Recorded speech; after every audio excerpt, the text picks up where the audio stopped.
Mbunge wa Jomvu Badi Twalib amelikashifu shirika la mazingira NEMA kwa kupanga kuwakandamiza wakazi wa Owino Uhuru katika eneo bunge lake. Akizungumza na wanahabari mapema leo hii, Badi amesema shirika hilo limekiuka sheria baada ya muda wa mahakama kukamilika bila malipo kwa waathiriwa wa Lindi. Badi ameitaka serikali kutoa fidia iliyoamriwa na mahakama badala ya kukata rufaa. Aidha, amesema atawasilisha swala hilo bungeni ili lijadiliwe na wakazi wa eneo hilo wapate haki yao.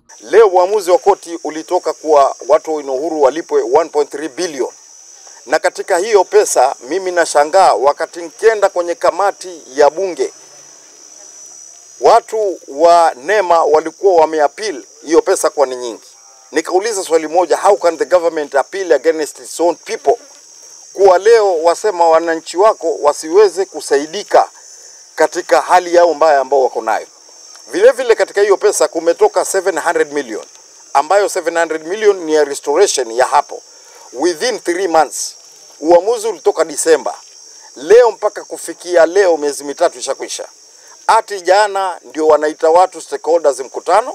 Ati leo ndio wataka kuitisha wananchi mkutano. Baada ya kutoka 2006 mimi najiuliza, NEMA ilikuwa iko na NEMA kazi yake ni kuangalia mazingira. Mbona haikushughulika na jambo lolote kwa watu wangu mpaka kutoka 2016 mpaka leo? Na baada ya kusikia miezi mitatu ya milioni 700 yaisha ndio sasa wankuja mbio.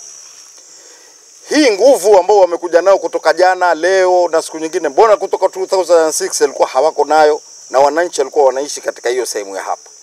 Kwa hivyo mimi nataka kusema kulingana na uamuzi vile ulivyo ni kwa kuwa kesi imekwenda mpaka Supreme Court, na hivi sasa ni kumaanisha kwa ikiwa NEMA haikufanya kazi hiyo irudishe pesa zile zipelekwe katika lile shirika wajifanyie wenyewe pamoja na wananchi. Kwa hivyo tuwaambia na nikioangalia kwa macho, we will arrest you.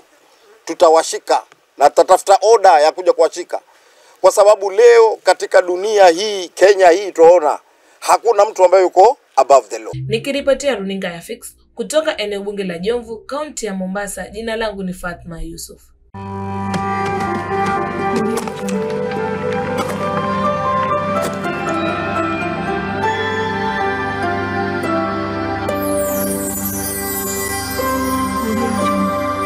Fix TV, we can fix it.